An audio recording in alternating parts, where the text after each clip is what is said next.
نبی کریم صلی اللہ علیہ وآلہ وسلم نے فرمایا 4 لوگوں کو قربانی معاف ہے، اگر وہ قربانی نہیں کرتے تو کوئی گناہ نہیں۔ بسم اللہ الرحمن الرحیم۔ جیسا کہ آپ تمام لوگ جانتے ہیں کہ کچھ ہی دنوں کے بعد میں عید الاضحیٰ یعنی کہ بقرعید کا تہوار آنے والا ہے، جس تہوار میں ہم قربانی کرتے ہیں اور قربانی کر کے حضرت ابراہیم علیہ السلام اور حضرت اسماعیل علیہ السلام کی یاد تازہ کرتے ہیں۔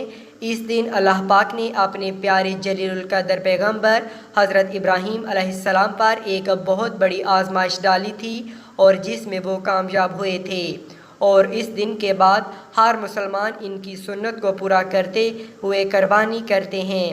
قربانی کرنا اللہ پاک کو بہت پسند ہے، اور قربانی کرنے کا ثواب یہ ہے کہ جانور کا خون زمین پر گرنے سے پہلے قربانی کرنے والے شخص کے تمام گناہ اللہ پاک معاف فرما دیتا ہے۔ رسول اللہ صلی اللہ علیہ وآلہ وسلم نے فرمایا، اللہ کی رضا اور سچی نیت سے قربانی کرنے والے کو قربانی کیے گئے جانور کے ہر بال کے بدلے اللہ ایک نیکی عطا فرمائے گا۔ بقرعید ذو الحج کے مبارک مہینے میں منائی جاتی ہے، اور یہ مہینہ اللہ کو عام مہینوں سے زیادہ محبوب ہے، اور بقرعید اسی مہینہ کی 10ویں تاریخ کو منائی جاتی ہے جس دن قربانی کی جاتی ہے، اور یہ دن اللہ کو عام دنوں کے مقابلے میں زیادہ افضل اور پسند ہے۔ ناظرین، جیسا کہ آپ تمام لوگ جانتے ہیں، قربانی حضرت ابراہیم علیہ السلام کی سنت ہے جس کو اللہ پاک نے مسلمانوں پر واجب کیا ہے۔ اس لیے ہر سال بقرعید کے موقع پر ہر مسلمان قربانی کرتا ہے۔ آج کی اس ویڈیو میں ہم لوگ بات کرنے والے ہیں 4 ایسے لوگوں کے بارے میں جن کے بارے میں حضور صلی اللہ علیہ وآلہ وسلم نے ارشاد فرمایا، ان 5 لوگوں کے اوپر قربانی واجب نہیں ہے، یعنی کہ 5 لوگ ایسے ہیں جن کو قربانی معاف ہے، اور اگر یہ 5 لوگ بقرعید کے موقع پر قربانی نہیں کرتے تو ان کو کوئی گناہ نہیں ہوگا۔ اور اس کے ساتھ ساتھ ہم آپ کو ایسے لوگوں کے بارے میں بھی بتانے والے ہیں جن پر قربانی واجب ہوتی ہے، جن کے لیے قربانی کرنا ضروری ہے۔ اگر یہ لوگ بقرعید کے موقع پر قربانی نہیں کرتے ہیں تو گناہ گار ہوں گے۔ اس لیے آج کی یہ ویڈیو سب مسلمانوں کے لیے بہت ہی زیادہ خاص ہے۔ ناظرین، بقرعید کا تہوار ذی الحج کی 10، 11 اور 12 تاریخ کو منائی جاتی ہے۔ اسلام میں عید الفطر کے بعد دوسرا سب سے بڑا تہوار، اس کو سنت ابراہیمی یا عید قربان کے نام سے بھی جانا جاتا ہے۔ حضور صلی اللہ علیہ وآلہ وسلم نے ارشاد فرمایا، بقرعید پر قربانی کرنا ہر مسلمان مرد اور عورت پر واجب ہے، یعنی ایسے لوگوں پر بقرعید کے دن قربانی کرنا ضروری ہوتا ہے جن لوگوں پر قربانی واجب ہے اور وہ قربانی نہیں کرتے ہیں تو ایسے لوگ سخت گناہ گار ہوں گے۔ ایسے لوگوں کے بارے میں آپ صلی اللہ علیہ وآلہ وسلم نے ارشاد فرمایا، جو شخص قربانی کی حیثیت رکھتا ہے اور پھر بھی وہ قربانی نہیں کرتا تو اس کو چاہیے کہ وہ ہماری عیدگاہ کے قریب بھی نہ آئے، یعنی کہ ایسے شخص کے لیے آپ صلی اللہ علیہ وآلہ وسلم نے اتنی ناراضگی ظاہر کی ہے۔ لیکن اس کے ساتھ ہی اللہ کے پیارے نبی صلی اللہ علیہ وآلہ وسلم نے یہ بھی ارشاد فرمایا کہ ان لوگوں کے علاوہ بعض لوگ ایسے ہیں کہ جن پر قربانی کرنا واجب نہیں ہے۔ اب چاہے یہ 5 لوگ کتنے بھی مالدار کیوں نہ ہو، ان پر قربانی کرنا معاف ہے۔ یہ 5 لوگ بقرعید کے موقع پر قربانی نہیں کرتے تو ان پر کوئی گناہ نہیں ہوگا۔ نمبر 1، جو شخص سفر میں ہو۔ اللہ کے نبی صلی اللہ علیہ وآلہ وسلم نے ارشاد فرمایا، سب سے پہلا شخص وہ ہے جو سفر میں ہو، یعنی وہ شخص جو اپنے گھر سے یا اپنے وطن سے 92.5 کلومیٹر دور چلا گیا، ایسے شخص پر قربانی واجب نہیں ہے، پھر چاہے ایسے لوگ کتنے بھی مالدار کیوں نہ ہوں۔ لیکن اگر اسے وہاں پر 15 دن سے کم رکنا ہے، اس پر قربانی واجب نہیں، لیکن اگر اسے وہاں پر 15 دن سے زیادہ رکنا ہے تو اس پر قربانی واجب ہو جائے گی۔ اس لیے اس کو چاہیے یا تو وہاں پر اپنے نام سے قربانی کرے یا اپنے گھر پر اطلاع دے کر کہ اس کے گھر کا کوئی بھی شخص اس کے نام سے قربانی کرے۔ نمبر 2، اللہ کے پیارے حضور نبی اکرم صلی اللہ علیہ وآلہ وسلم نے ارشاد فرمایا کہ قربانی ہر مسلمان مرد اور عورت پر واجب ہے جو شخص ایمان کی حالت میں ہو۔ اس کا مطلب یہ ہے کہ قربانی کرنا کافر پر واجب نہیں، یعنی کہ ایسا شخص جو مسلمان نہیں ہے، جس نے کلمہ نہیں پڑھا، تو ایسے شخص پر قربانی واجب نہیں ہے، یعنی کہ قربانی صرف اور صرف مسلمان مرد اور عورت پر واجب ہے۔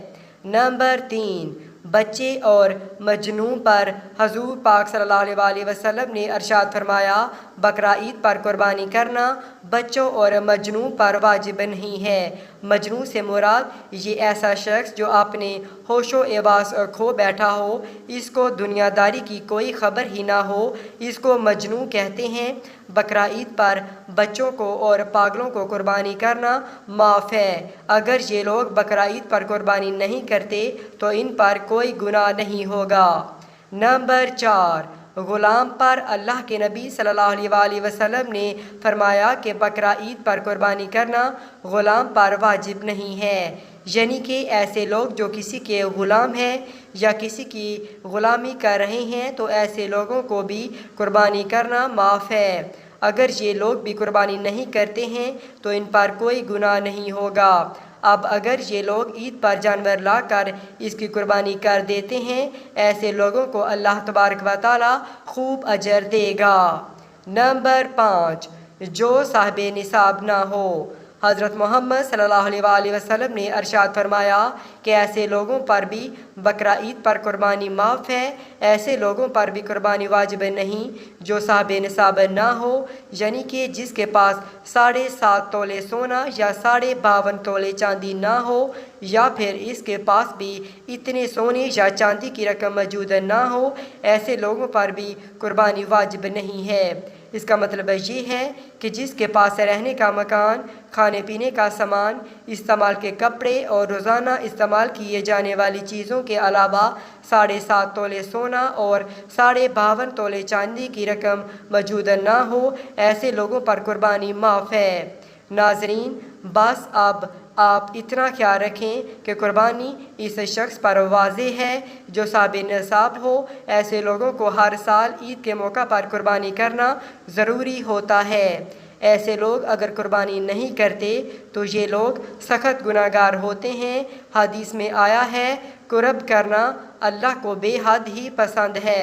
اس میں سب سے بڑی فضیلت یہ ہے کہ جو شخص اللہ کی رضا اور نیک نیت سے قربانی کرتا ہے تو اسے ثواب دنیا و آخرت دونوں میں ملتا ہے اور اس کے تمام گناہ معاف ہو جاتے ہیں۔ آپ کو بتا دیں، قربانی کرنے سے صرف صغیرہ گناہ ہی معاف نہیں ہوتے ہیں اور کبیرہ گناہ یعنی کہ بڑے گناہ توبہ سے ہی معاف ہوتے ہیں۔ لیکن جیسے ہی بقرہ عید یعنی کہ عید الاضحیٰ کا دن قریب آتا ہے تو ہر سال گورنمنٹ آف میڈا اپنی گائیڈ لائن کو جاری کرتی ہے۔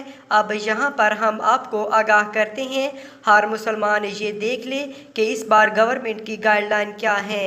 گورنمنٹ جو بھی گائیڈ لائن جاری کرتی ہے ان کو اپنانا ضروری ہے۔ یاد رکھیں، قربانی صرف اور صرف اللہ کی رضا کے لیے کی جاتی ہے، کسی دکھاوے کے لیے نہیں۔ اس لیے آپ سے صرف ایک ہی گزارش ہے کہ آپ کو قربانی کے جانور کی کوئی بھی فوٹو سوشل میڈیا پر اپلوڈ نہیں کرنی چاہیے۔